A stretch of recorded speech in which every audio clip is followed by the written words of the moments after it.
Good morning, guys. This is Mr. Closz coming at you on our first Corona Thursday here. So let's take a look at narrative style.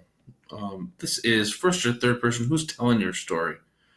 As you read through your novel, think about how this affects your story. So starting out here, narrative style. What's one thing to think about when you first start a book? The first thing I look at when I start a novel is who's telling this story. I mean, the first thing you can look at is the narrator part of the story, or is he or she looking at it from inside? Is she part of the action, or is she telling the story from somewhere outside of the story? That's really what you look at for a narrative point of view. You've heard of first person and third person before, I'm sure, but a first person narrative plays a part in the story. These words like I and we. They could be the protagonist, which is the main character, or some secondary character. And usually we only know the story from that person's perspective, whether it's a boy or a girl telling the story. We only know what they know if it's first person. A third person narrator is outside of the story. I mean, they're not part of the action in the story. They use terms like they and he and she.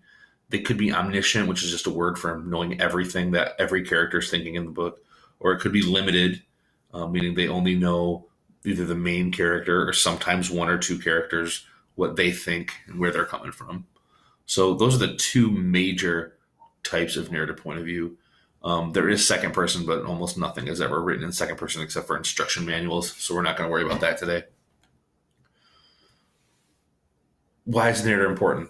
Well, the narrator guides the reader through the book, really. They're the one telling the story. Everything that comes out in the story goes through them as a filter.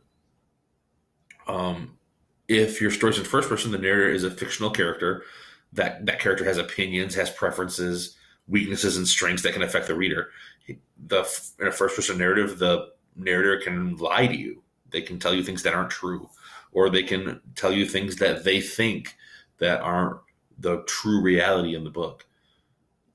If this is in third person, it's removed from the action. It's usually a little bit more neutral. It can tell the story more from one character's point of view, or it might know everything that every character is thinking and all their motivations. So there's a couple different kinds. Like we said, limited third person knows what one person's thinking, and omniscient third person knows what everyone is thinking. Here's an example of the first person narrative. This is from The Hunger Games. When I wake up, the other side of the bed is cold. My fingers stretch out, seeking Prim's warmth, but finding only the rough canvas cover of the mattress. She must have had bad dreams and climbed in with our mother. Of course she did. This is the day of the reaping. So this is first person narration, right? She's saying I when she's talking about herself. She does use the word she, right? But the important part is that this person that's reading is in the story. When I wake up, they're in the story. That tells you it's first person. Here's an example of third person.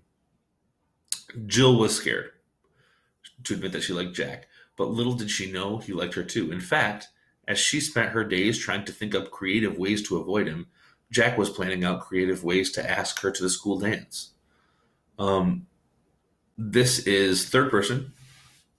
The people in the story are Jill and Jack, but the person telling the story is not Jill or Jack, right? If there's somebody outside the action.